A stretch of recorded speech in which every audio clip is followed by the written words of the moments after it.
is up, y'all? It is me, Tasha C, and welcome to the Tasha C Show. Shout out to my YouTube and podcast fans, hustle love, positive vibes, safety, shoe protection, bless, and beyond. And also to shout out hustle loves, bless beyond, hustle loves, and all that good stuff to the people who support me in advance. If you what on my YouTube channel it is Tasha C TV. Okay, don't forget the TV part. But anyways, y'all, we're on another day of doing another volume of our Kings and Queens Next Door. This should be volume 74. Sorry, y'all, I sound a little sleepy. I went ahead. It's 11:11 p.m. But this is for April the 14th, Tuesday, okay? The reason why I wanted to go ahead and get this out the way, not out the way, but even though I'm probably going to go to bed probably at midnight, the way I feel. I want to go ahead and do this podcast because I do love it being pre-recorded as far as right now.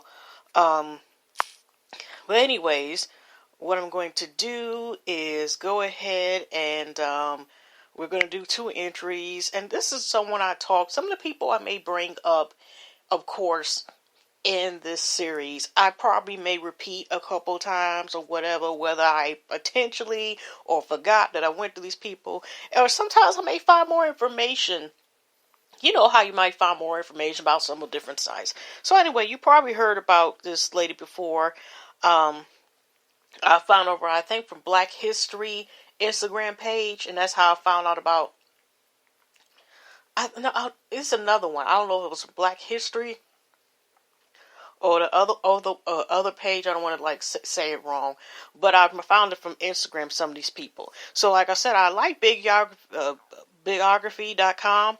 Recently, I ran to them. So let's go ahead and speak on Wilma Rudolph, who was born 1940 and passed away in 1994.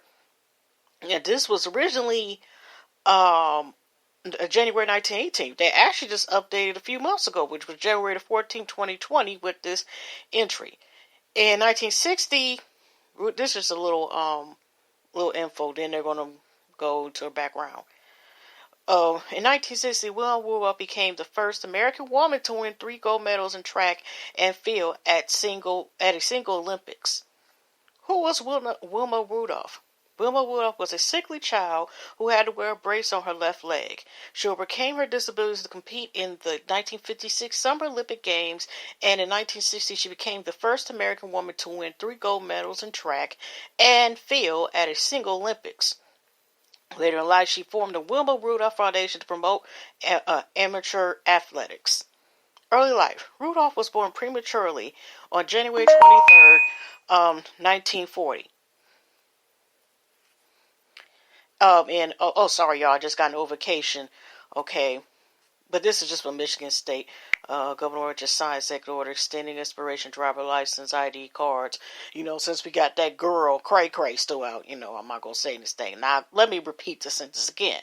Rudolph was born prematurely June 23rd, 1940 in St. Bethlehem, Tennessee, the 20th of 22 children born to Dad Ed across his 2 marriages. Okay. She went on to become a pioneer African American track and field champion, but the road to victory was not an easy one for Rudolph. Stricken with double pneumonia, scarlet fever, and polio as a child, she had problems with her left leg and had to wear a brace. It was with great determination and the help with physical therapy that she was able to overcome her disabilities. Growing up in the segregated South, Rudolph attended an all-black Burke High School where she played on the basketball team. A naturally gifted runner, she was soon recruited to train with Tennessee State University coach Ed Temple. Oh, okay. Her dad's name was Ed, and pioneer Olympic medalist. Nicknamed Skeeter for her famous speed, Rudolph qualified for the 1956 Summer Olympic Games in Melbourne, Australia. The youngest member of the U.S. track and field team at age 16, she won a bronze medal in the 400-meter relay. After finishing high school, Rudolph enrolled at Tennessee State University, where she studied education. She also trained hard for the next Olympics. Held in Rome, Italy, the 1960 Olympic Games were a golden time for Rudolph. After tying the world record with her time of 11.3 seconds in 100-meter semifinals, she won an event with her win a mark of 11 seconds in the final. Similarly, Rudolph broke the Olympic record in a 200-meter dash, 23.2 seconds, in the heats before claiming another gold medal of her time of 20 seconds. She was also part of the U.S. team that established world record in the 400-meter relay, 4.4 seconds, before going on to win with a time of 44.5 seconds. As a result, Rudolph became the first American woman to win 3 gold medals in track and field at a single Olympic Games. The first-class sprinter instantly became one of the most popular athletes of the Rome Games, as well as an international superstar, all around the world for her groundbreaking achievements. Following the Games, Rudolph made numerous appearances on television and received several honors, including Associated Press Female Athlete of the Year award in both 1960 and 1961. She retired from competition not long after and went to teach, coach, and run a community center, among other endeavors, through her accomplishments on the Olympic track. On the Olympic track remain her best known. Later years and death and legacy. Rudolph shared her remarkable story with her 1997 autobiography, Wilma, which was turned into a TV film later that year. I didn't know that. In 1980, she was inducted into the U.S. Olympic Hall of Fame and established the Wilma Rudolph Foundation to promote her amateur athletics. She died November the 12th, 1994, in Brentwood, Tennessee, after losing a battle with brain cancer. Rudolph is remembered as the fastest woman in track and as a source of great inspiration for generations of athletics. What am I about to tongue twist that for? Excuse me, y'all. She once said, "Winning is great, sure, but if you're already going to do something in life, the secret is learning how to lose. Nobody goes undefeated all the time. If you can pick up after a crushing defeat and go on to win again, you are going to be a champion someday." In 2004, the United States Postal Service honors the Olympic champion by featuring her likeness on a 23-cent stamp. We know it's been a while since we've seen 23 stamps, y'all. Okay, like I said, a publisher 88 televisions, and that is okay. It was access date. Oh, that's the date. Last date updated was March. Oh, okay. They got down the bottom. Last update was March 12th, but the original published date was April the 12th, 2014. Okay. Now, we got one more, and then I will be out of here for, I was going to say today. Okay. Yeah, okay. Excuse me. Just let y'all know the advance too. I be slicing up words. That's a nice way of saying it. But here's from blackhistory.org, which I also like their site too. Now, if you notice, y'all, I didn't go to the National Museum. I'll get them next time. I'll go back to their sources. They're still open my tabs. But anyways, here's Irene McCoy Games in 1992 to 1964, which was originally, I think, was contributed by David Court on August the 3rd, 2017. Irene McCoy Gaines was a civil rights activist and a community leader. Born October 25, 1992 in Arcala, Florida, to Charles and McCoy, she had one older sister who died while Gaines was a child. Her family moved to Chicago, Illinois, where she was an infant. In 1903, Gaines' mother became a single parent after the divorce.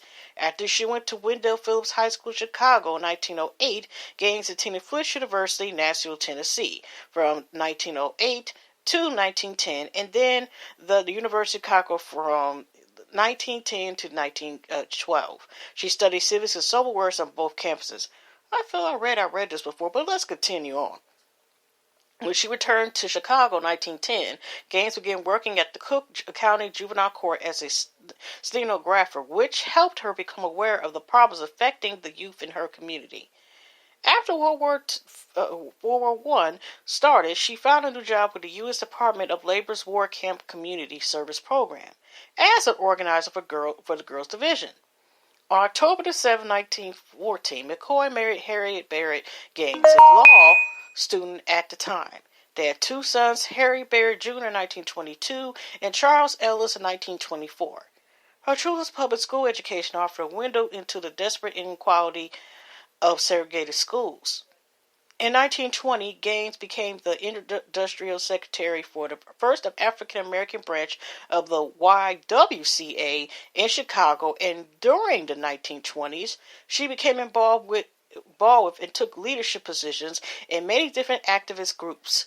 Because of her association with groups such as Chicago Urban League, Women's City Club, Women's Trade Union League, Illinois Women's Voters League, the Federation of Colored Women's Clubs, University Society, and Household of Ruth, she quickly gained a great reputation in Chicago's African American community for her extensive social work.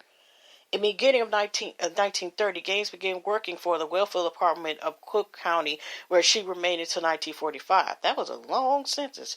I mean, it finished before the end, I'm just saying. In 1939, Gaines founded the Chicago Council of Negro Organizations. She was president until 1953 and used her position to protest the inequality caused by the segregation schooling. She was able to secure improv facilities and establish one of the first integrated nursery schools. In 1940, Gaines became the first African American woman to run for the Illinois state legislature. Although she lost that election, she became one of the organizers for the first March on Washington in 1941 that led 50 Chicago area protesters to Washington, D.C. to meet with other demonstrators from across the nation. They formed committees that visited the heads of government agencies to protest discrimination against blacks in employment. The National March on Washington movement eventually resulted in President Franklin Roosevelt's Executive Order 8802, which banned discrimination in companies that received federal funds. She also championed for the condition of women, and in 1947 she testified before the United Nations about discrimination and oppression of women of color in the U.S., becoming one of the first individuals in the world to address that issue before its international body. In 1958, at the age of 66, Gaines received the George Washington Medal of Honor for her lifelong efforts in improving her community. The following year, she received the Frisk University Distinguished Alumni Service Award, and in 1962, Wilberforce University awarded her with an honorary degree. Irene McCoy died of cancer on April 7, 1964, in Chicago at the age of 72. And that is up, y'all. I forgot to mention, y'all, when I started reading about like Ramsey II and stuff, that was a lot of kids, siblings that Mrs. Wilma Rudolph had, but it's nothing compared to Ramsey, kings like Ramsey and stuff, because I could have sworn I thought he was one of the kings that had about 100 kids. Or I may be wrong, but I could have sworn that was that might have been it. But anyways, y'all, let me get out of here. Hugs and loves. God bless and positive vibes and everything. Stay safe. Take care. 20 seconds. Washing hands. Wear a mask. I don't care if it's mask, a bandana, stuff like that above the nose, y'all. And I will see y'all tomorrow. I'm about to go into bed early. I'm still trying to get sleep I didn't get from yesterday. Give me hugs and loves, positive vibes. See you on the next one. Take care.